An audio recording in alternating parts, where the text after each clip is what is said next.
je vais commencer par introduire cette conférence et vous remercier d'être venu à cette table ronde qui portera sur la question de la démographie. Donc, je suis le président de Clepsyd, de la tribune étudiante du campus de Marseille de Kedge, qui a l'honneur d'accueillir aujourd'hui deux sénateurs, monsieur Benaroche et monsieur Le Rudulier, qui sont tous les deux sénateurs des Bouches-du-Rhône, respectivement Europe Écologie Les Verts et Les Républicains. Nous aurons aussi Fergan Aziari, qui est chroniqueur au Point et directeur de l'Académie libre des sciences humaines. Est-ce que tout est bon au niveau de vos présentations ? Très bien, très bien. C'est parfait. Alors, je vous remercie chaleureusement d'être venu et d'avoir accepté notre invitation, malgré les conditions un petit peu difficiles. En effet, on a eu deux personnes qui ont été annoncées en fonction de à quel moment vous avez vu notre communication. Donc, on avait Madame Pitola, députée de la 2e circonscription des Bouches-du-Rhône, qui devait être présente aujourd'hui, qui n'a pas pu venir en raison du vote portant sur le projet de financement, la loi de projet de financement de la sécurité sociale et la réforme des retraites d'aujourd'hui, qui est passée à l'Assemblée nationale. Donc, elle n'a pas pu se rendre présente. Et Monsieur Toulmont, directeur de recherche à l'INED, qui a également pas pu se rendre sur le campus en raison de la grève SNCF. Donc voilà, je veux également remercier les équipes de l'école de Kedge, que ce soit la direction de l'école qui nous permet de disposer de ces locaux et d'accueillir ces conférences régulièrement. Je veux également remercier les équipes du Learning by Doing qui accompagnent nos associations tout au long de l'année et qui nous aident à réaliser ce type d'événement. Voilà, sur ce, merci beaucoup. Je vais laisser la parole à Adrien pour introduire cette conférence. Merci Noé, j'en profite pour finir les remerciements avec Marseille aussi qui s'occupe de la captation vidéo aujourd'hui de cette table ronde. Merci à tous d'être ici. Donc je suis Adrien, responsable conférence Clepsyd et je souhaitais prendre la parole pour vous expliquer un petit peu comment j'ai imaginé cette table ronde. Donc comme Noé a pu vous le dire, on a monsieur Aziari et deux sénateurs. Et on devait avoir monsieur Toulmont également. C'était réellement une table ronde de rencontres, d'échanges autour des enjeux démographiques et une rencontre surtout entre experts et personnalités politiques, entre auteurs et législateurs, afin de discuter de ces enjeux-là qui sont peu souvent mis en avant dans les médias ou dans les campagnes, mais qui sont pourtant primordiaux pour les années à venir. Simplement, voilà, vous dire merci, merci à nos invités, merci à vous d'être ici et je vous souhaite une excellente table ronde.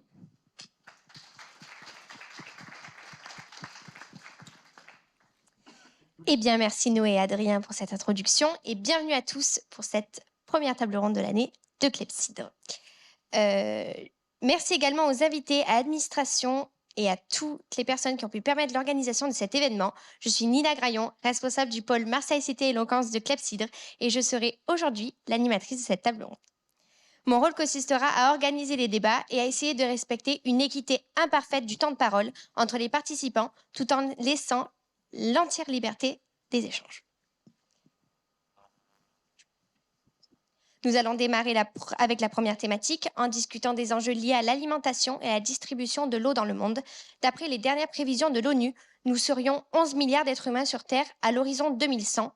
Au vu des crises alimentaires actuelles, comment pourrait-on nourrir 11 milliards de bouches dans le futur ? Monsieur Aziari, la parole est à vous. Merci beaucoup pour cette introduction et merci pour cette question. 11 milliards, donc, selon les projections de l'ONU, bientôt, nous sommes aujourd'hui 8 milliards. Et donc, la question que pose généralement donc, ce chiffre, dès lors qu'il est mis en avant dans les médias, c'est aujourd'hui, sommes-nous trop nombreux et la planète a-t-elle les moyens de finalement subvenir aux besoins des 8 milliards que nous sommes aujourd'hui et peut-être des 10, 11 milliards demain. Aujourd'hui, quand on regarde le traitement dominant de la question démographique dans les médias, on se rend compte que nous sommes confrontés très vite finalement au retour des vieux préjugés malthusiens, c'est-à-dire la menace de la surpopulation qui ferait peser un risque existentiel sur la sécurité matérielle de l'humanité et maintenant sa sécurité environnementale. Pour ma part, j'ai toujours été en effet critique des lectures malthusiennes. Il me semble que ça fait 2 siècles que l'épouvantail de la surpopulation est régulièrement agité. Et ça fait 2 siècles que l'expérience tend à démentir, en tout cas, les discours de ceux qui agitent cet épouvantail. Alors, juste pour recontextualiser peut-être un peu ce qu'est le malthusianisme. Le malthusianisme est une doctrine donc, qui est nommée d'après le pasteur Malthus, Thomas Robert Malthus, qui a donc écrit en 1798 son ouvrage sur l'essai, donc un essai sur le principe de population. Et à l'époque, Malthus raisonne en 3 temps. Dans un premier temps, il pose une évidence en disant la taille d'une société est toujours limitée par les moyens de subsistance à sa disposition. C'est une lapalissade, on enfonce des portes ouvertes. En effet, on ne peut pas nourrir plus de gens qu'il n'y a de nourriture, on ne peut pas soigner plus de gens qu'il n'y a de médicaments, on ne peut pas loger plus de gens qu'il n'y a de logements. Très bien. Ensuite, là où Malthus se trompe, me semble-t-il, c'est dans le deuxième et dans le troisième temps. C'est-à-dire dans le deuxième temps, il dit que lorsque la démographie n'est arrêtée par aucun obstacle, elle tend à augmenter de manière exponentielle. Ça, on a vu que ce n'est pas vrai. Les sociétés humaines, la natalité au sein des sociétés humaines n'est pas un processus anarchique, c'est un processus qui est ritualisé, qui est institutionnalisé, et donc les hommes étant dotés de prévoyance sont capables d'adapter leurs effectifs à leurs ressources. Là, le troisième raisonnement de Malthus qui est faux, c'est le raisonnement qui consiste à dire que lorsque la démographie n'est pas régulée, la population tend à augmenter plus vite que la production de richesses. Et ça aussi, depuis 2 siècles, on voit que c'est faux. C'est-à-dire que ça fait 2 siècles on a 2 siècles de progrès industriel derrière nous, et 2 siècles pendant lesquels la production de richesses a augmenté plus rapidement que la démographie. Juste un chiffre, au temps de Malthus, nous étions 1 milliard, un peu moins d'1 milliard, et la misère était la norme. Aujourd'hui, nous sommes 8 milliards, et la misère est en passe de devenir exceptionnelle. C'est-à-dire que quand on regarde le taux de sous-nutrition, par exemple, il frappait 1 être humain sur 2 au sortir de la Seconde Guerre mondiale, quand nous étions environ 2,5 milliards. Entre guillemets, 1 homme sur 10, c'est encore beaucoup trop. Vous voyez bien que la tendance va quand même dans la bonne direction, parce que précisément, l'humanité est parvenue à produire plus de richesses, en tout cas à créer beaucoup plus de richesses beaucoup plus rapidement que la population a augmenté. Donc, de mon point de vue, le raisonnement qui consiste à s'effrayer de la pénurie de ressources ne tient pas. Aujourd'hui, les problèmes de disponibilité des ressources sont des problèmes d'ordre politique, institutionnel, des problèmes de gouvernance, mais ce n'est pas lié en soi à une limite qui serait économique ou physique. Très bien, merci pour ce point de vue. Monsieur le sénateur, monsieur Benaroche, que pensez-vous de tout ça et de cette question? Bonjour. Comment dire, je vais être obligé de dire que je ne partage pas votre analyse, même si un certain nombre de chiffres que vous avez donnés, effectivement, sont tout à fait exacts. Néanmoins, il y a plusieurs phénomènes qui ne me font pas partager cette analyse-là. Je ne suis pas malthusien, même si souvent on a tendance à faire une confusion entre le malthusianisme, qui est effectivement bien une théorie, une doctrine qui est datée, et le fait aujourd'hui d'alerter quand même sur des phénomènes que j'appellerais pas de surpopulation, mais que j'appellerais d'inadéquation entre les ressources de tout type, qu'elles soient alimentaires, énergétiques ou autres, et le nombre d'habitants de notre planète. En fait, pour faire une sorte d'analogie, d'abord, la croissance de la population mondiale, elle n'est pas régulière, elle est exponentielle. C'est-à-dire qu'on a augmenté la population, elle a augmenté de 1 milliard à 2 milliards, et aujourd'hui on est à 10, mais entre 2 et 10 milliards, ça a été à une vitesse beaucoup plus importante qu'entre 1 et 2 milliards. C'est-à-dire on assiste à une augmentation nette de la courbe d'accroissement de la population.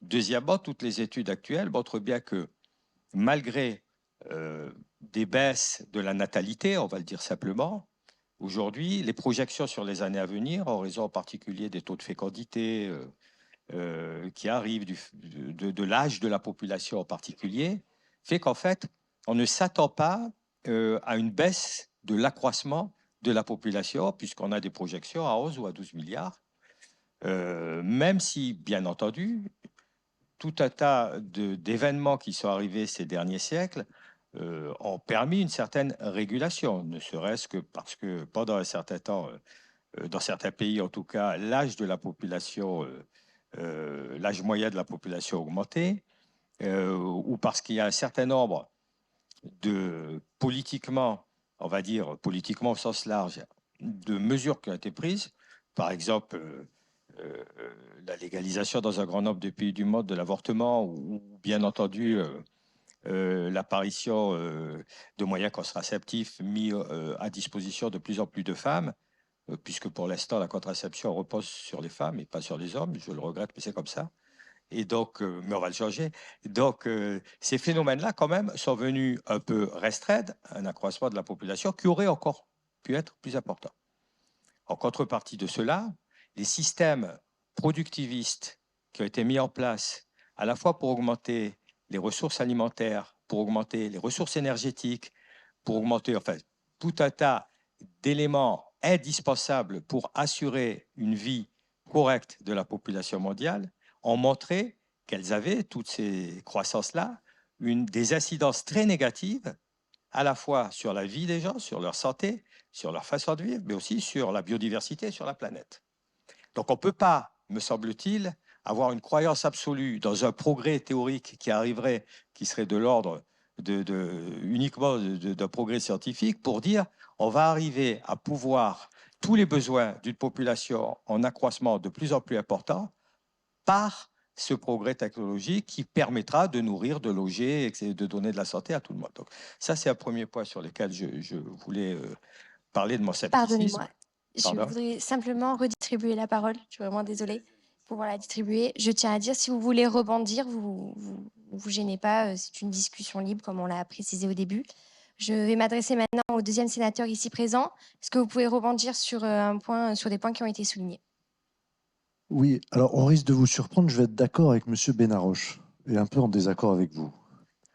Je pense qu'on est devant un choc démographique sans précédent. Vous l'avez dit, 1 milliard en 1800, on était à 2,5 milliards en 1950, on est aujourd'hui à 8 milliards, il y a des projections à 11 milliards, vous l'avez très bien dit, à la fin de ce siècle. Et voyez-vous, on peut évoquer la notion de développement durable, les problématiques d'alimentation, mais je pense que la première des préoccupations, c'est véritablement le choc démographique qu'on est en train de subir. Le monde n'a jamais subi un tel choc et une explosion démographique sans précédent, qui plus est sur une disparité en termes de territoire. Je m'explique. Quand vous voyez l'Europe avec un taux de fécondité, ou plutôt un solde naturel négatif, la France avec un taux de fécondité qui est passé de 3 à 1,7, par rapport à l'Afrique, par exemple, où la population subsaharienne, une femme, en moyenne, c'est 5 enfants. Vous voyez bien que nous sommes aux portes de flux de population assez importants, et notamment dans le partage des richesses.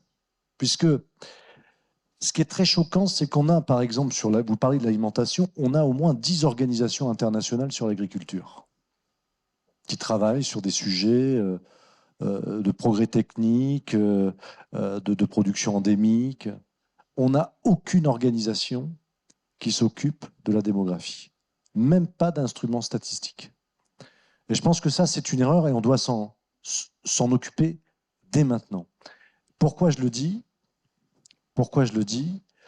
Tout simplement parce que tous les sujets, je dis bien tous les sujets, sont liés à la démographie. On aura sans doute l'occasion d'en reparler, mais si on veut être très conjoncturel, la réforme des retraites est avant tout un sujet démographique. Et ça, je pense que tout le monde peut être d'accord sur le constat. Mais au-delà de la réforme des retraites, le vieillissement de la population, qui est notre phénomène propre en Europe, est un sujet également à part entière qui amène à se dire mais quelles sont en fait nos politiques publiques qui vont accompagner ce vieillissement de la population. Donc voyez-vous, pour ma première intervention, je suis d'accord avec Guy sur l'explosion démographique, sachant que c'est le curseur de chaque politique publique que nous devrons mener dans les années à venir. Merci, Monsieur Ziari. J'ai vu que vous aviez des réactions. Est-ce que vous avez un point à souligner, quelque chose à dire? Oui, juste pour recontextualiser le phénomène de croissance démographique qui est le nôtre aujourd'hui. Il faut quand même rappeler d'où ça vient pour, je crois, combattre quelques idées reçues. Si la population humaine augmente rapidement depuis 2 siècles, il faut bien rappeler que ce n'est en rien en raison d'une explosion de la natalité, puisqu'à l'échelle mondiale, la natalité, ça fait 2 siècles qu'elle baisse dans les pays riches, et même dans les pays du Sud, elle est en baisse depuis plusieurs décennies maintenant. Donc si la population humaine augmente, c'est en raison d'abord d'une baisse de la mortalité. Donc les gens meurent de moins en moins, ce qui est un peu contradictoire avec l'idée que le système productiviste abîmerait la santé des gens, parce que, sauf à penser que si vous avez une augmentation de l'espérance de vie, c'est au contraire le signe que l'humanité est mieux nourrie, a accès à de meilleurs soins, à de meilleures mesures d'hygiène, a accès aussi à un environnement de meilleure qualité et moins pollué, parce qu'on oublie que la société, les temps pré-industriels étaient beaucoup plus meurtriers en matière de pollution qu'aujourd'hui. C'est-à-dire que quand vous n'aviez pas d'électricité et que pour vous chauffer, pour cuisiner, pour vous éclairer, vous étiez contraint de brûler toutes sortes de matières peu recommandables dans des espaces semi-confinés, vous étiez exposé à des nuisances atmosphériques, notamment intérieures, qui étaient beaucoup plus meurtrières que celles qui incommodent aujourd'hui le bourgeois des métropoles occidentales. De même, quand vous n'aviez pas de système sophistiqué pour traiter et acheminer l'eau potable, vous étiez exposé à des pollutions et des maladies hydriques que les pays riches et développés ne connaissent plus. Donc il y a une contradiction, me semble-t-il, à dire il y a une croissance démographique et en même temps l'humanité est mal en point, puisque précisément cette croissance démographique vient du fait que la mortalité infantile est en baisse, que la mortalité maternelle est en baisse, les femmes meurent moins en couche, et que l'espérance de vie des jeunes enfants, des jeunes adultes ne cesse d'augmenter. Donc ça, il me semble qu'on ne peut que s'en réjouir. Et c'est là le paradoxe, en fait, du discours malthusien, ou on va dire sceptique à l'égard de la croissance démographique, c'est qu'il tend à assimiler à une catastrophe et à un danger un phénomène qui révèle au contraire une amélioration de la condition humaine. Donc, vous voyez, la bonne nouvelle, quelque part, c'est que nous n'avons jamais été aussi nombreux et aussi prospères qu'aujourd'hui. Et donc, ceci explique cela, ce qui ne veut pas dire qu'il n'y a pas des défis à relever sur le plan écologique et environnemental, et on y reviendra, mais je pense qu'il faut quand même rappeler cet état des lieux, à savoir le fait que, précisément, si nous sommes 8 milliards, c'est parce que nous n'avons jamais aussi bien vécu qu'aujourd'hui, aussi bien sur le plan sanitaire, alimentaire qu'environnemental, même s'il y a des défis à affronter et à résoudre, et on y reviendra tout à l'heure. Merci beaucoup. Donc, plus nombreux et plus prospères, j'ai cru voir une réaction de M. Benaroche lorsque vous avez souligné que les populations étaient bien nourries. Mieux nourries, pardon. Il reste encore beaucoup à J'ai faire. vu un petit rictus. Avez-vous quelque chose à ajouter? Non, c'est pas rictus, mais je peux sourire. comprendre qu'il y a une évolution. Il y a les courbes, vous le savez comme moi, qu'elles soient démographiques ou autres, ce sont des courbes justement. Donc ça veut dire qu'il y a un certain nombre de phénomènes qui vont se reproduire à un rythme cyclique plus ou moins important. Enfin, je ne vais pas faire un rappel, mais juste une remarque. Aujourd'hui, vous dites on est mieux nourri, on est mieux logé. Et on mange mieux et on a moins de maladies. Et donc, effectivement, c'est la baisse des mortalités infantiles, juvéniles et maternelles qui ont permis l'augmentation. C'est exact. C'est une grande partie de l'augmentation de la population est liée à ça. Il n'empêche que la population, quand elle croît, ça veut dire qu'il y a forcément, globalement, sur le chiffre global de cette population, il y a aussi de plus en plus de femmes, par exemple, en âge de procréer, ce qui explique pourquoi les courbes démographiques aussi sont en perpétuel, les prospectives démographiques, malgré les baisses de taux de fécondité par femme, continuent à prévoir une augmentation assez importante de la population. Donc, ma remarque est la suivante. Si on aurait pu penser que lorsqu'on est passé de 1 ou 2 milliards, Stéphane Le Rudulier l'a très bien montré, c'est l'augmentation de la croissance démographique qui est un vrai problème. Une augmentation très importante, c'est-à-dire le fait que la croissance elle-même, le taux de croissance augmente en permanence depuis des années. Quand on passe de 1 à 2 milliards, c'est pas la même chose que quand on passe, en 10 ans, que quand on passe de 2 à 8 milliards. Pourquoi c'est pas la même chose? Parce que vous avez beau nous expliquer qu'aujourd'hui on se nourrit mieux et on est en meilleure santé, il n'empêche que globalement, dans les dernières années, d'abord le taux de mortalité, il a arrêté d'augmenter. C'est le taux de mortalité, pardon. L'âge moyen, il a arrêté d'augmenter. C'est-à-dire qu'aujourd'hui, on s'aperçoit, en tout cas dans les pays occidentaux et industriels, qu'en fait, l'espérance de vie, elle n'augmente plus, alors qu'elle a augmenté pendant très longtemps. Et on s'aperçoit de quoi? On s'aperçoit qu'en fait, aujourd'hui, la biodiversité, le climat en sont deux exemples que plus personne ne peut nier. Il y a une incidence humaine qui est liée à la population et à la croissance de cette population tellement importante que à la fois le climat est mis en danger avec toutes les répercussions que ça peut avoir et la biodiversité aussi. Donc, on ne peut pas se voiler la face à ces phénomènes-là aujourd'hui, vu leur importance et leur urgence. Ça fait 40 ou 50 ans qu'on les connaît, depuis le rapport du Michigan Institute of Technology dans les années 60. Ça a été montré, démontré, prouvé plusieurs fois. Donc, c'est un phénomène hyper important et ça nous oblige effectivement à avoir des politiques publiques et à essayer de trouver des solutions à moyen et à long terme pour éviter d'arriver à des situations où nous serions amenés à prendre un certain nombre de décisions. Et je terminerai juste un truc sur ce qu'a dit Stéphane Le Rudulier à juste titre. C'est que c'est tellement inégalitaire et il y a tellement, et les régions du monde sont tellement touchées différemment en fonction de leur type de production agricole, de leur type de production industrielle, de leur climat, par les répercussions de ces phénomènes, qu'il faut s'attendre à une augmentation intense des flux migratoires au niveau et des continents et du monde. Alors, on ne les traitera pas forcément de la même façon, Stéphane et moi. Ce n'est pas le problème. En tout cas, on est d'accord sur le constat à ce niveau-là. Monsieur le sénateur, avez-vous quelque chose à ajouter avant que nous passions à la deuxième question? Juste, en fait, la question de fond, c'est de savoir combien de personnes, de millions de personnes, de milliards de personnes sont capables de vivre ensemble sur notre planète. Et il est vrai que le progrès, là je vous rejoins, que le progrès technique, le progrès technologique, le progrès dans les sciences amène de facto à une baisse de la natalité. Les pays occidentaux ont des taux de natalité beaucoup moins importants que les pays en voie de développement ou sous-développés. Ce qui veut dire la chose suivante, on parle souvent de co-développement, mais pour gommer les inégalités à l'échelle planétaire, il faut véritablement que nous pensions à avoir un grand plan massif de modernisation des infrastructures, notamment en Afrique, pour permettre forcément une baisse dans les décennies à venir de la natalité. On l'a vu en Europe. Faut se rendre compte que le Nigeria, dans 30 ans, aura une population qui dépassera celle des États-Unis d'Amérique. Il faut se le mettre en projection. Et donc derrière, et c'est normal, tout homme qui vit dans un pays, tout homme avec un grand H, hein, bien évidemment, où il y a un manque de ressources, où il est en sous-nutrition ou dans un état de pauvreté absolue, est tenté forcément de migrer vers ce qu'il considère comme des pays qui pourraient lui offrir un meilleur confort de vie. Et ça, c'est humain. Et on le voit bien. Donc, derrière ces inégalités se cachent pour nous des enjeux énormes. Et il vaut mieux, à mon sens, traiter le problème à la source, c'est-à-dire sur les pays qui portent des taux de croissance, des taux de natalité,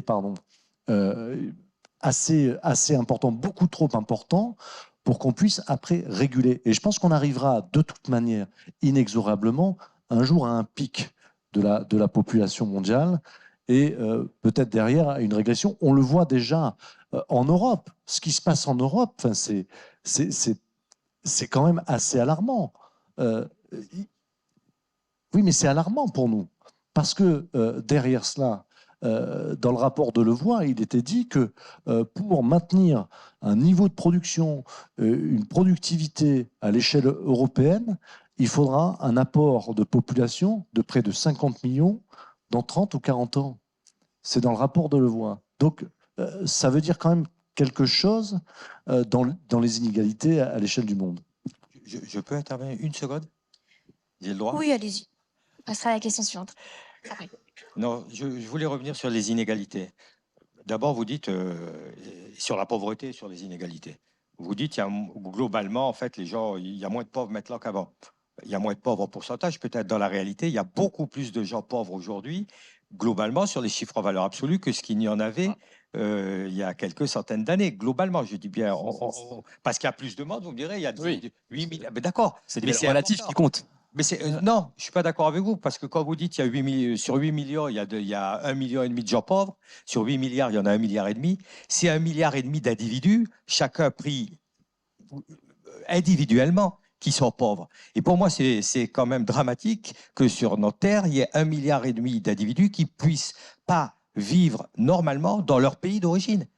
Ils ne peuvent pas. Et il pourra de moins en moins avec les problèmes climatiques et de biodiversité. Et la deuxième inégalité, ce sont les pays les plus riches qui créent le plus de dommages à la biodiversité et au niveau des gaz à effet de serre et au niveau du climat. C'est-à-dire que si on prend les 10 pays qui provoquent le plus par habitant les plus graves dégâts, ce sont les pays les plus riches. Et donc, on demande de faire porter l'effort et on va aller chercher dans les pays les plus pauvres qui ne sont pas arrivés à notre niveau de développement et qui donc ne sont pas arrivés, eux, à tirer profit, on va le dire entre guillemets, des richesses induites ou des progrès technologiques. Et c'est eux, de nouveau, qui vont subir une inégalité encore plus criante en étant obligés de quitter leur pays. Donc, je veux dire, moi, je pense réellement que l'augmentation croissante de la population est quelque chose qui ne profite à personne. Alors, juste pour rebondir sur ce qui a été dit tout à l'heure sur le lien entre démographie et pollution, puisque vous avez rappelé, et à juste titre, que nous sommes aujourd'hui confrontés à des défis environnementaux, notamment le changement climatique anthropique. Ça, c'est certain. Maintenant, faut-il voir dans la démographie la variable principale, clé, qui permettra de lutter contre le changement climatique? Pour ma part, j'en suis pas sûr, et pour la raison suivante. C'est-à-dire qu'aujourd'hui, quand on regarde les données, on se rend compte qu'il n'y a pas de lien évident et univoque entre démographie et pollution. C'est beaucoup plus compliqué que ça. C'est-à-dire que le niveau de pollution qui affecte une société de manière générale dépend davantage de considérations techniques et technologiques que démographiques. Je disais tout à l'heure, on mourrait beaucoup plus de la pollution de l'air et de l'eau dans les temps pré-industriels qu'aujourd'hui, quand on n'avait pas d'électricité, quand on n'avait pas d'eau potable. Et pourtant, on était moins nombreux dans les temps pré-industriels qu'aujourd'hui. C'est-à-dire que vous prenez une ville comme Paris au XIVe siècle, c'était 200 000 habitants, donc 10 fois moins qu'aujourd'hui si on prend Paris intramuros, beaucoup plus, enfin beaucoup moins si on prend l'agglomération francilienne. Et pourtant, au XIVe siècle, on mourait beaucoup plus de la pollution de l'air et de l'eau qu'à Paris aujourd'hui, alors qu'on est beaucoup plus nombreux. Alors quelle est la variable qui change? La variable qui change et qui est décisive, c'est la variable technologique. C'est-à-dire que quand vous êtes une grande métropole moderne, de 2 millions d'habitants, équipée de l'électricité, équipée du gaz, équipée de stations d'épuration, équipée d'un système d'égout performant, vous bénéficiez d'un environnement beaucoup plus agréable et hospitalier qu'une petite bourgade médiévale qui serait complètement dépourvue de ces technologies et infrastructures. Et ce raisonnement, on peut tout à fait l'appliquer à la question climatique. Aujourd'hui, il n'y a pas de lien évident entre croissance démographique et croissance des émissions de gaz à effet de serre, et la France est un très bon exemple de cela.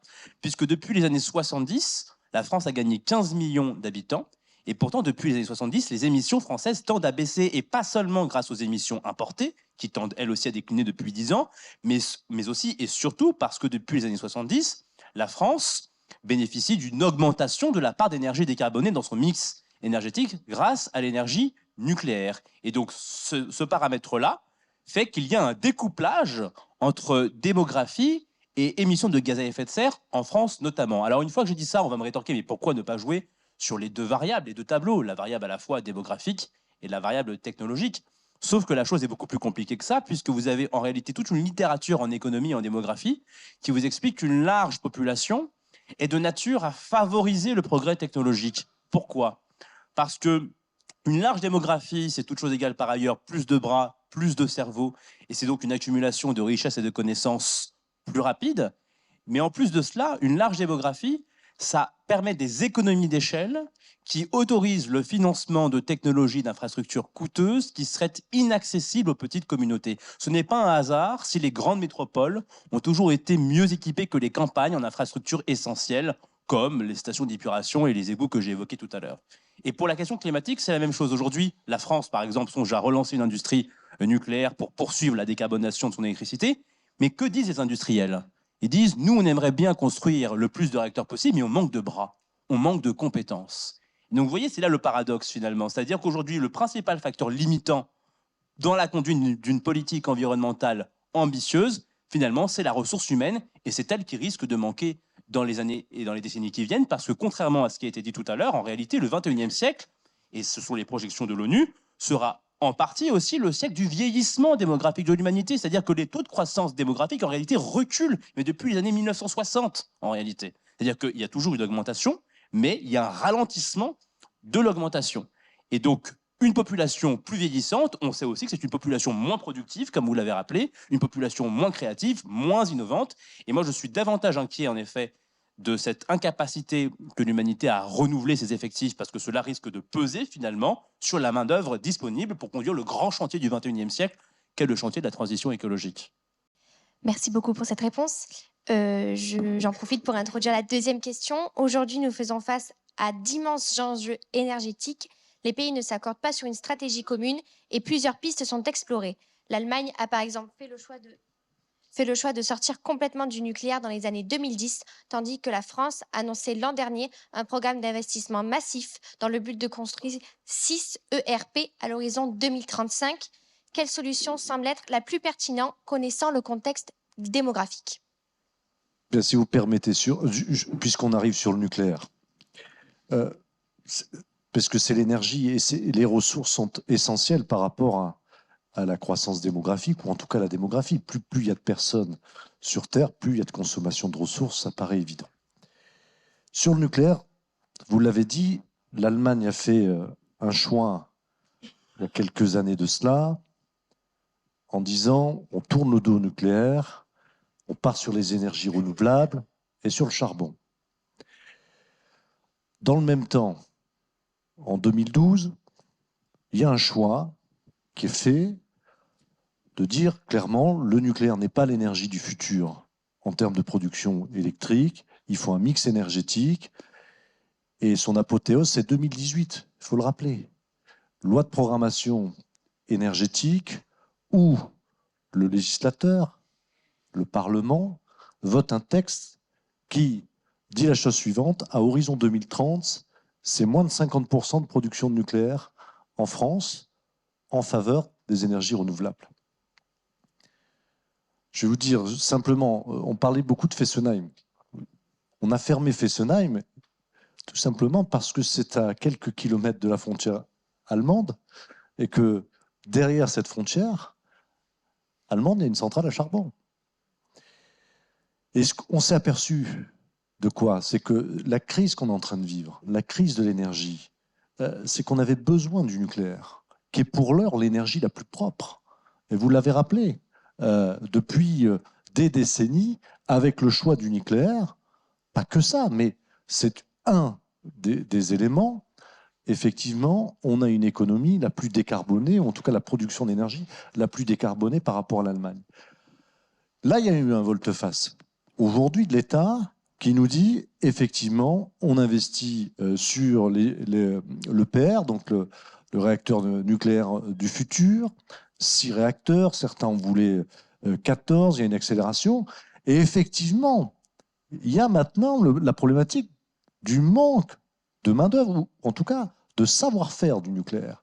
Parce que, au-delà de la population, on a perdu depuis quelques années ce savoir-faire, parce que les personnes qui étaient en charge, notamment de la maintenance des réacteurs nucléaires, le fait de désinvestir, puisque au fur et à mesure, on a aussi levé le pied sur la maintenance de ces réacteurs, eh bien notre savoir-faire est parti se vendre ailleurs, où c'est totalement reconverti. Donc c'est essentiel aussi de lier démographie avec production de l'énergie. On le voit bien aujourd'hui avec la crise énergétique à l'échelle, j'allais dire, européenne, et l'indexation du prix de l'électricité sur le gaz. C'est aussi un autre sujet de gouvernance de l'énergie. Mais en tout état de cause, quand on réfléchit sur l'évolution démographique, on doit aussi réfléchir sur les ressources associées, comment produire dans un environnement sain, respectable et une énergie décarbonée. Monsieur Aziari, vous semblez être en accord avec ce qui vient d'être dit, donc je donnerai la parole à monsieur le sénateur. Je suis d'accord sur une seule chose. Effectivement, plus il y a de monde, plus il faut d'énergie. C'est un constat que tout le monde peut faire. Sur ce qu'a dit Stéphane Le Rudulier, sur ce que vous avez dit, tant qu'on aura un dogme qui consiste à penser en fait que l'avenir et la prospérité sont basés toujours sur plus de croissance énergétique, plus de croissance économique, plus de production de biens, plus de consommation, effectivement, et plus de population, on se retrouvera confronté à des problèmes que nous avons de moins en moins de capacité à résoudre. Les 40 dernières années l'ont montré. Vous pouvez me parler d'il y a 2 siècles, 1 siècle, 3 siècles, oui. Je répète, c'est pas pareil de passer de 1 milliard à 2 milliards en un siècle que de passer de 2 milliards à 8 milliards en 50 ans. Le nucléaire. Le nucléaire, c'est une énergie décarbonée, certes. C'est l'énergie la plus chère et la plus dangereuse de toutes les sources d'énergie qui existent aujourd'hui. L'avantage des énergies solaires, éoliennes et autres, c'est que ce sont des énergies renouvelables. Le nucléaire, il est comme le charbon, il est comme d'autres sources d'énergie, c'est-à-dire il y a une finitude, c'est-à-dire que ce n'est pas une ressource qui est destinée à pouvoir être exploitée indéfiniment parce qu'il y aurait des ressources en uranium, par exemple, qui pourraient durer ad vitam aeternam. La différence, c'est que le soleil et le vent et la mer peuvent continuer à produire de l'énergie durablement, sans limite, ce qui n'est pas le cas du charbon, ce qui n'est pas le cas de l'uranium et ce qui n'est pas le cas d'autres sources d'énergie. Bon, c'est la première chose. La deuxième, on voit bien la crise dans laquelle on est. On voit bien pourquoi la France est dans une crise plus importante que d'autres pays. Elle l'est parce que nous sommes le pays qui est le plus en retard de tous les pays européens sur la production d'énergie renouvelable. Pourquoi on est en retard? C'est pas qu'on a fait preuve de mauvaise volonté, ni qu'on n'a pas les compétences, ni même les infrastructures, ni même les financements souhaitables. C'est tout simplement que c'est une question là de politique gouvernementale, de choix de politique publique qui a consisté à mettre la totalité ou une énorme partie des financements de l'État sur le nucléaire et pas sur les énergies renouvelables. Jusque, comme l'a rappelé Stéphane Le Rudulier, dans les années 2016 puis 2018, un certain nombre de décisions politiques ont été prises. À partir du moment où elles ont été prises, on a assisté à une augmentation de la part dans le mix énergétique des énergies renouvelables, mais on est encore très en retard sur tous les autres pays. Et on se retrouve confronté à quel problème aujourd'hui, clairement? D'où les deux lois qui ont été votées, l'accélération des énergies nucléaires et l'accélération des énergies renouvelables récemment. On se retrouve devant le phénomène qui consiste à savoir qu'aujourd'hui, dans les 30 années à venir, on n'a de toute façon aucune capacité à produire suffisamment d'énergie nucléaire, même si on en est partisan, pour arriver à pourvoir les besoins de notre pays. Donc on ne les a pas. On ne les a pas parce qu'on a un retard considérable. Et les premiers EPR, alors on parle des EPR, on a perdu la technologie parce qu'elle s'est exportée. Elle ne s'est pas tellement exportée que ça. Je vous rappelle que la première production, le fameux EPR de Flamanville, il devait coûter 1 milliard, on en est à 8, il n'est pas fini, il n'a pas produit encore le premier kilowatt.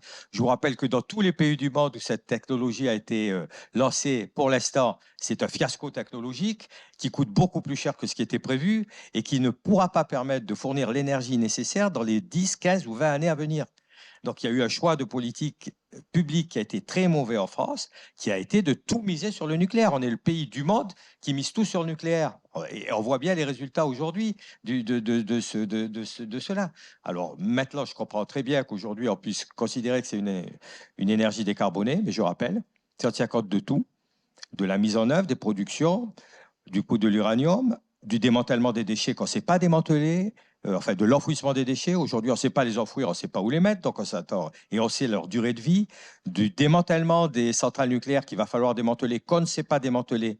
D'ailleurs, il y a une source de main-d'œuvre considérable là-dessus, puisqu'il va y avoir autant de gens pour démanteler une centrale nucléaire que pour la construire. Donc c'est pas mal quand même, c'est bien.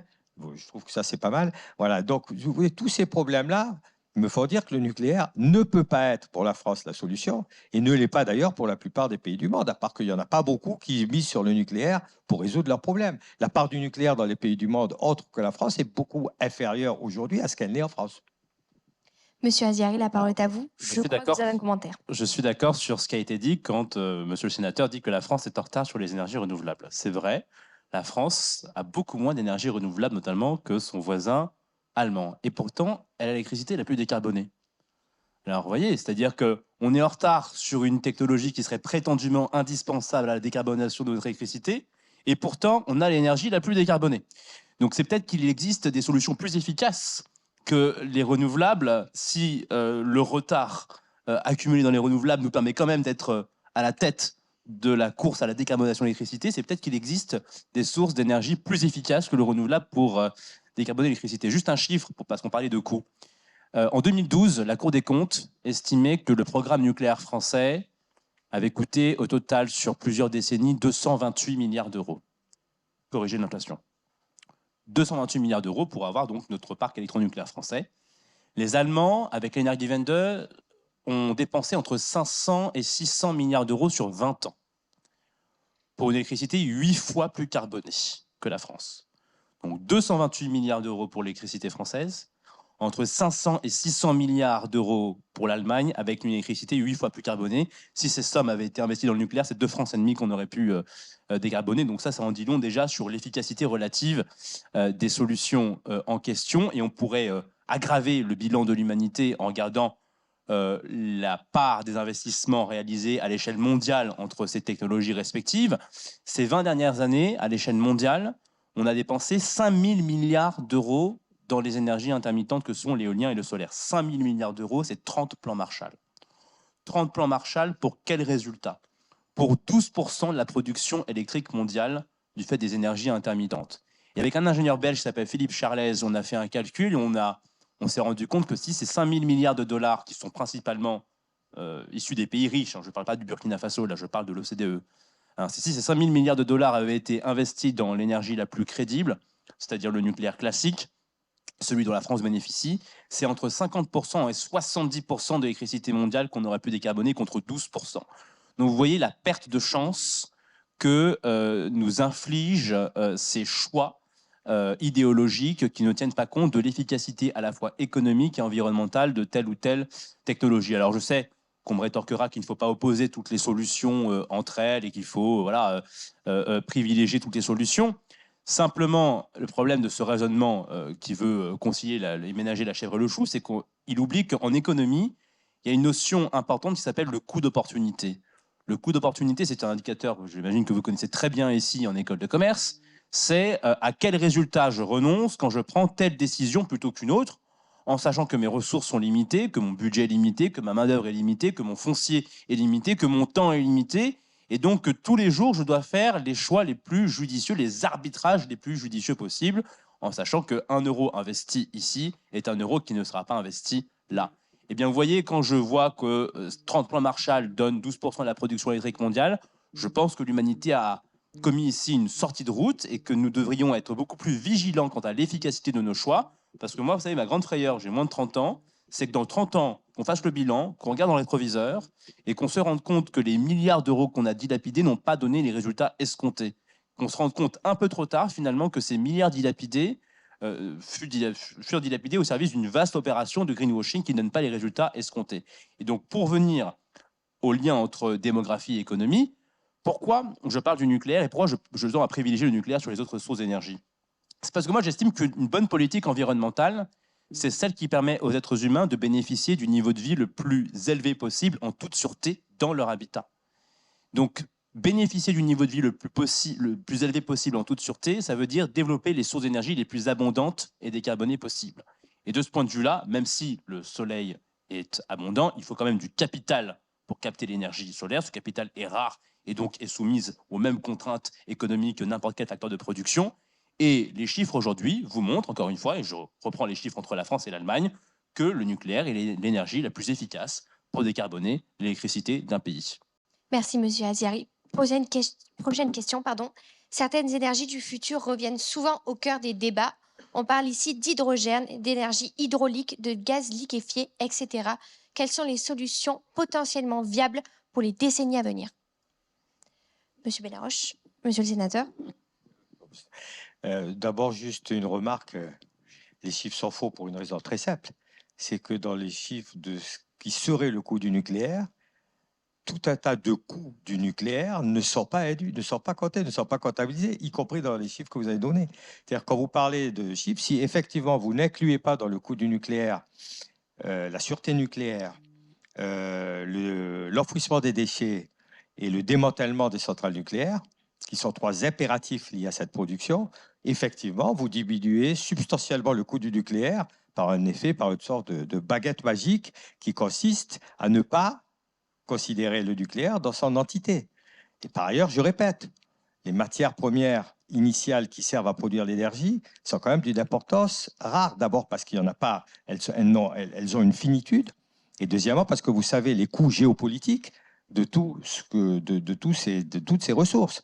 Vous savez très bien qu'une grande partie des conflits mondiaux sont liés à l'existence de ces ressources, que s'il y a des conflits, des morts, des dictatures dans le monde aujourd'hui, c'est souvent lié à des problèmes de ressources énergétiques, vous le savez très bien. On n'en tient pas compte non plus dans le coût de ces énergies, jamais.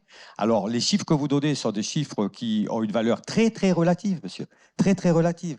On pourrait les calculer tout à fait différemment, vous le savez comme moi. Bon. Enfin, cela étant dit, je ne vais pas m'énerver sur le nucléaire. Excusez-moi, je vais juste vous demander à tous d'avoir des réponses un petit peu plus concises, s'il vous Voilà. plaît. Ben, Et on alors, se recentre sur la donc, il y a question. je vais être très concis. Là, il y a des tas de sources d'énergie. Quand on fait de l'hydrogène avec qu'on appelle vert, c'est-à-dire parce que l'hydrogène en soi, c'est pas une énergie.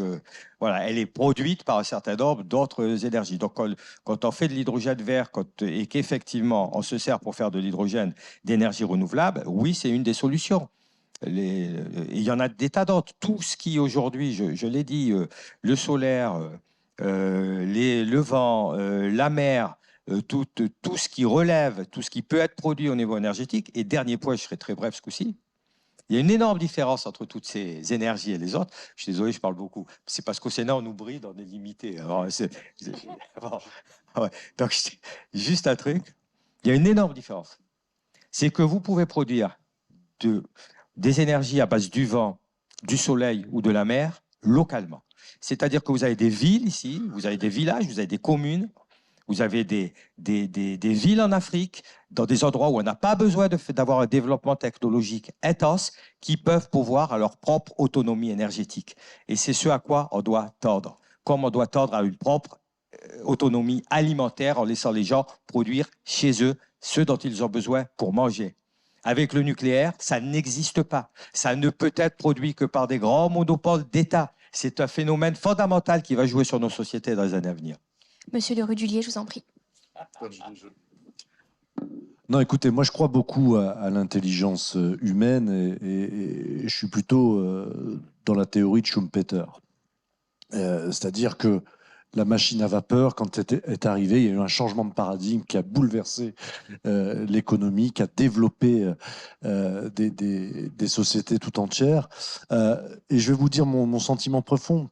Moi, je veux bien qu'on me parle de la voiture électrique, mais comme son nom l'indique, elle est électrique.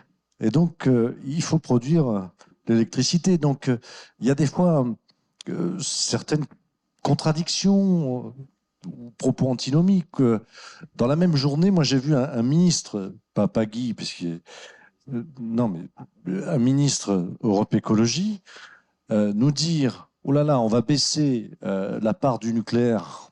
Ça, c'était sous le gouvernement, on fait un peu de politique, sous le gouvernement Hollande. Il faut impérativement baisser la part du nucléaire dans la production électrique et dans le même temps promouvoir la voiture électrique. Dans la même journée. Sachant que dans le cycle, on sait très bien qu'une voiture électrique, forcément, ça consomme. Donc, si on ramène ça par rapport à un ménage, il y aura une augmentation de la consommation de chaque ménage. Donc, quand je dis, je pense que dès lors qu'on aura trouvé, je parle sous le contrôle de vous tous, un véhicule qui permettra en même temps de baisser notre consommation électrique, d'être autosuffisant, que ce soit l'hydrogène. Je n'ai pas la solution, mais je sens très bien que ce n'est pas le changement de paradigme qu'on attend entre le moteur thermique et le moteur électrique. Je vous dis ça pourquoi ? Parce qu'il y a un accompagnement à outrance parfois de l'État sur ces politiques-là, avec de l'argent public qui est investi massivement, sans pour autant avoir la garantie que cette énergie-là, ou en tout cas cette technique-là, cette technologie-là, soit la technologie du futur. Et je pense qu'il faut aussi laisser avoir confiance au privé, avoir confiance à tout ce qui est recherche et développement, pour qu'un jour on puisse dire, ben, ça y est, c'est la voiture hydrogène, c'est je ne sais quoi comme énergie, mais là, il y a vraiment une révolution technologique qui va nous permettre d'avancer. Alors, vous avez cité plein de sources d'énergie possibles, et moi je vais citer le prix Nobel d'économie William Nordhaus qui disait celui qui prétend connaître l'avenir sur ce que seront les sources d'énergie de demain devrait tout de suite placer son épargne sur les entreprises de demain, il deviendrait milliardaire. et rendrait service à l'humanité. Pour ma part, je suis bien incapable de vous dire quel sera le mix de demain. Ma seule certitude, entre guillemets, c'est que nous aurons besoin de beaucoup d'électricité si on veut électrifier les usages, si on veut synthétiser de l'hydrogène proprement sans recourir aux énergies fossiles, si nous voulons éventuellement, je ne sais pas moi, demain synthétiser tel ou tel intrant agricole, si nous voulons demain développer des techniques à émissions négatives dont le GIEC nous dit qu'elles feront probablement partie de la palette des solutions qui permettront d'atteindre la neutralité carbone, tout cela nécessitera beaucoup d'électricité et je pense qu'on sous-estime aujourd'hui les besoins en électricité que la future civilisation industrielle devra consommer. Et donc, pour en revenir à ce qu'on dit tout à l'heure, moi j'estime que de ce point de vue-là, l'énergie nucléaire, c'est la base de tout. C'est-à-dire que si vous n'avez pas ça, vous ne faites rien. C'est-à-dire que si vous n'avez pas ça, vous ne pouvez pas massivement électrifier le parc automobile. Si vous n'avez pas ça, vous pouvez difficilement mettre en place une filière hydrogène propre. Le patron de Total disait, idéalement, il faut construire entre 20 et 50 réacteurs pour subvenir à nos besoins en électricité. Jean-Marc Jancovici dit, le succès de la transition écologique dépendra, grosso modo, du rythme auquel nous serons capables de construire des réacteurs, et pas seulement à l'échelle des pays riches, mais aussi et surtout dans les pays émergents, hein, puisque monsieur disait tout à l'heure qu'il n'y avait pas beaucoup de pays qui parient sur le nucléaire, c'est faux. Je veux dire, la Chine, l'Inde, même le Bangladesh aujourd'hui a un programme de nucléaire civil. Donc, il est vrai aujourd'hui que le nucléaire est une énergie insignifiante à l'échelle mondiale. Je crois que c'est 8% de tête, je ne suis pas sûr, il faudra vérifier. Alors, il y a une bonne et une mauvaise nouvelle. La mauvaise, c'est que c'est insignifiant et que c'est pas assez. La bonne nouvelle, c'est qu'il y a là, rien que sur l'électricité, un levier considérable, une marge de manœuvre pour décarboner à moindre coût sans faire de la science-fiction, parce que là, on ne parle pas de quelque chose d'hypothétique, on parle d'une technologie qu'on maîtrise et qu'on est capable de déployer pour décarboner les usages. Donc je pense que ça fera partie, en effet, des solutions incontestablement, et que si on ne fait pas ça, on peut aller se coucher, parce que sans ça, il sera beaucoup plus difficile de décarboner les autres usages. Merci. Je vais passer à la question suivante puisque je vais rebondir un petit peu sur ce que vous avez tous dit. Nous venons d'évoquer les thématiques liées à l'alimentation, au dérèglement climatique et aux énergies de demain. La question du financement est bien entendu centrale. Comment les financer? Comment l'État peut intervenir et pousser à l'innovation? Monsieur les sénateurs, messieurs.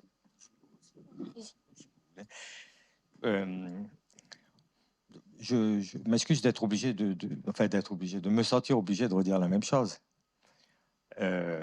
Aujourd'hui, si on ne remet pas en cause ce dogme idéologique qui consiste à penser que de toute façon, la solution consiste à produire de plus en plus et à consommer de plus en plus, effectivement, on se trouve confronté à un problème insoluble. Chaque individu sur Terre doit consommer et produire de plus en plus. Il y a de plus en plus d'individus, problème démographique. Donc, il va nous falloir de plus en plus d'énergie pour produire et consommer plus. Ça, c'est votre raisonnement, monsieur. Je ne le partage pas. Aujourd'hui, et depuis maintenant plus de 70 ans, tout un tas d'économistes, dont pas mal de prix Nobel, puisque vous me parliez de prix Nobel, nous ont montré et démontré qu'aujourd'hui, il n'y avait pas, dans cette course en avant, dans cette fuite en avant, il n'y avait pas de solution, ni à la finitude des ressources, ni à la quantité d'énergie qu'on pouvait produire, ni à une espérance, on va dire, de croissance sans fin, y compris de la population, dans des conditions de vie acceptables par une grande partie de la population. Donc, je ne défends pas le dogme que vous défendez. Je pense même que c'est le dogme du XXe siècle et que nous sommes depuis 20 ans dans le XXIe siècle et que tous les éléments nous montrent que ce dogme-là doit être abandonné. C'est un postulat de base dans toute discussion qu'on peut avoir, me semble-t-il, en tout cas c'est le mien. Et donc, effectivement, si on n'adopte pas cela et si on continue à penser qu'on va augmenter et les productions et les consommations sans fin parce que c'est ça qui résoudra tous les problèmes, effectivement, on ne peut pas discuter réellement de la même chose. La question que vous m'avez posée, excusez-moi, quel est le financement? Encore une fois, c'est une question d'orienter les financements d'un côté ou de l'autre. C'est vraiment un choix de politique publique, de politique mondiale même, je le dirais. C'est-à-dire que les financements qui... Alors, je suis économiste de formation. Bon.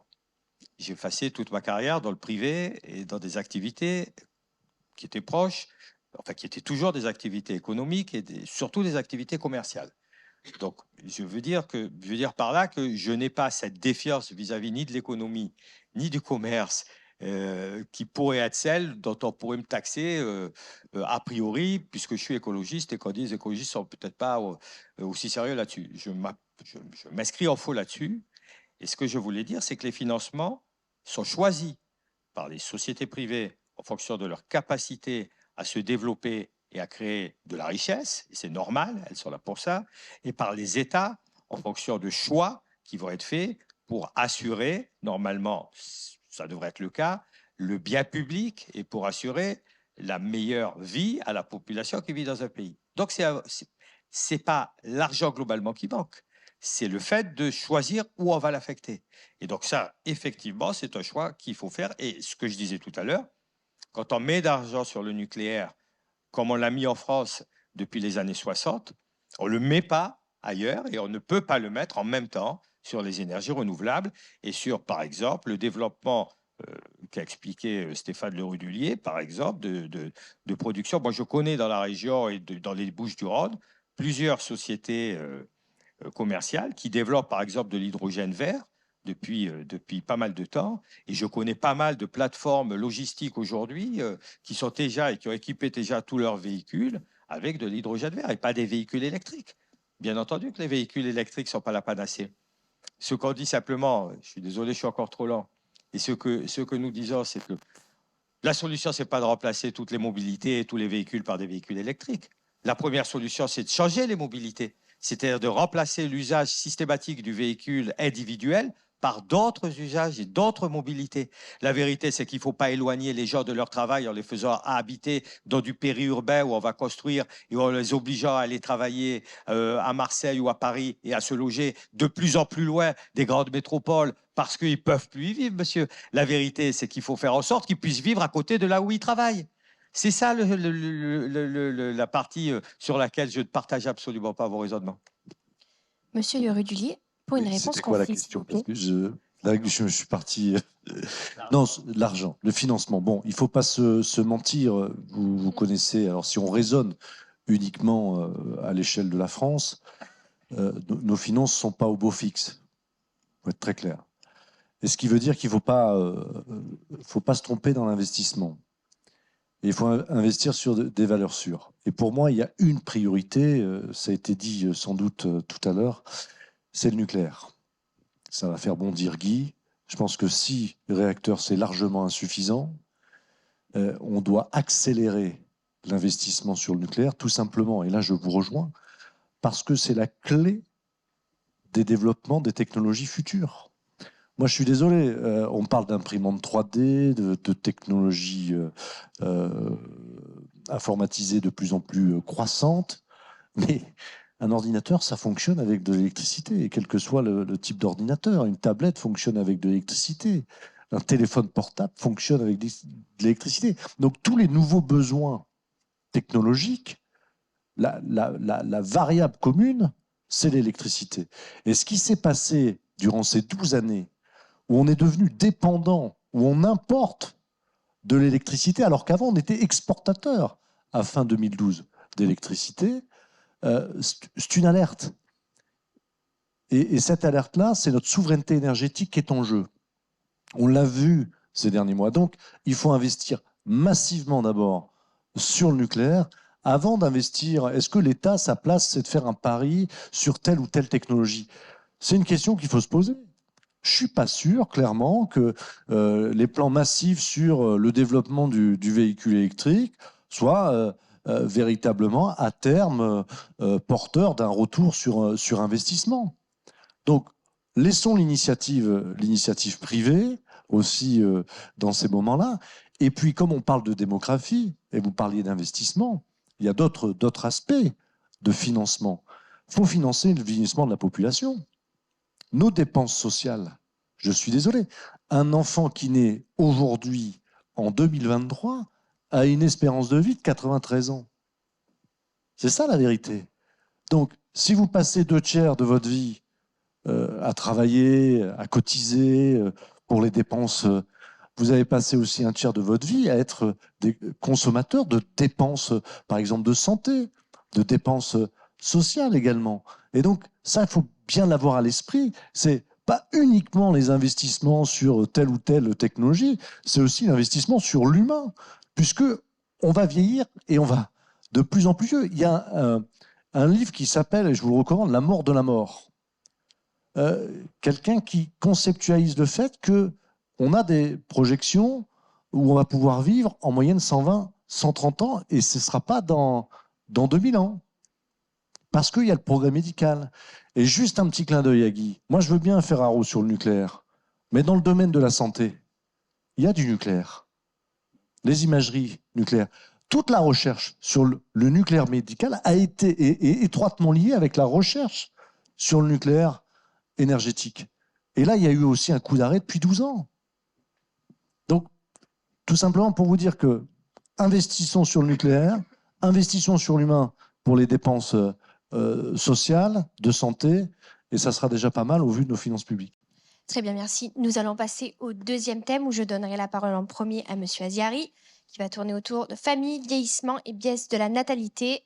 Quelles sont les problématiques liées au vieillissement de la population ? Moi, ces problématiques, je les ai tout à l'heure mises en avant, c'est-à-dire que, étant moi-même très populationniste, de la vieille école, je considère que la baisse de la natalité, le vieillissement de la population, fait peser en effet un risque sur la croissance, la prospérité, l'innovation dans nos sociétés, donc leur capacité à subvenir à leurs besoins, notamment économiques et environnementaux. Ça, c'est une certitude. Et la question des retraites, aujourd'hui, les difficultés liées au financement des retraites, ce n'est que la partie émergée de l'iceberg. C'est-à-dire qu'en effet, il y a la dépendance, mais il y a aussi la capacité des secteurs clés de l'industrie à recruter, le manque de main-d'œuvre. Et donc, de ce point de vue-là, en effet, le vieillissement de la population n'est pas une bonne nouvelle, ni sur le plan économique, ni sur le plan écologique. Parce que, toute chose égale par ailleurs, une population plus vieille, c'est une population qui est moins productive, tout simplement. Et nous savons que la transition écologique sera un chantier qui sera gourmand en capitaux et en main-d'œuvre. Et donc, que si vous avez une population moins productive et moins riche, donc moins prospère, c'est une population qui est moins en mesure précisément d'investir dans les solutions de demain. Vous posiez tout à l'heure la question de l'investissement. La question de l'investissement pose la question du développement économique et de la prospérité économique. On sait aujourd'hui que les pays les plus industrialisés, les plus développés, sont également les mieux armés pour à la fois décarboner leur production et s'adapter face au changement climatique.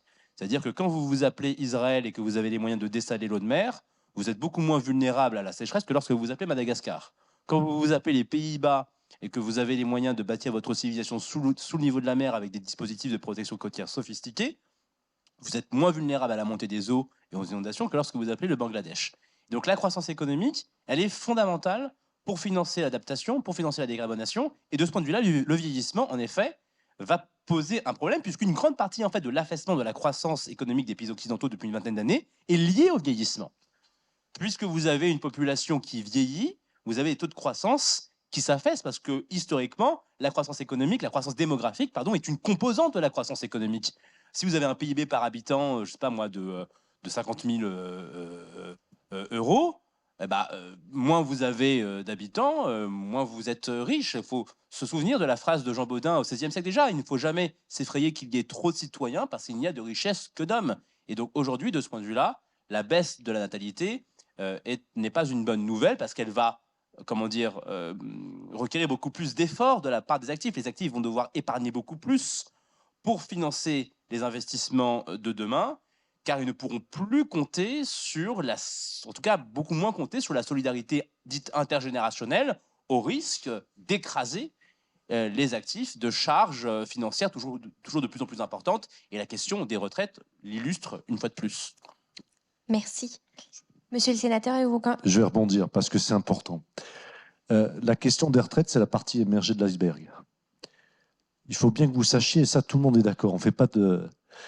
Quand on met en place le système de répartition, c'est-à-dire ce lien intergénérationnel, ce sont les actifs qui payent la retraite des retraités d'aujourd'hui. En 1945, il y avait 6 actifs pour financer un retraité. Aujourd'hui, ce sont les chiffres incontestables, hein. C'est 1,7 actifs pour un retraité. La projection dans 20 ans, c'est 1,2 actifs pour un retraité.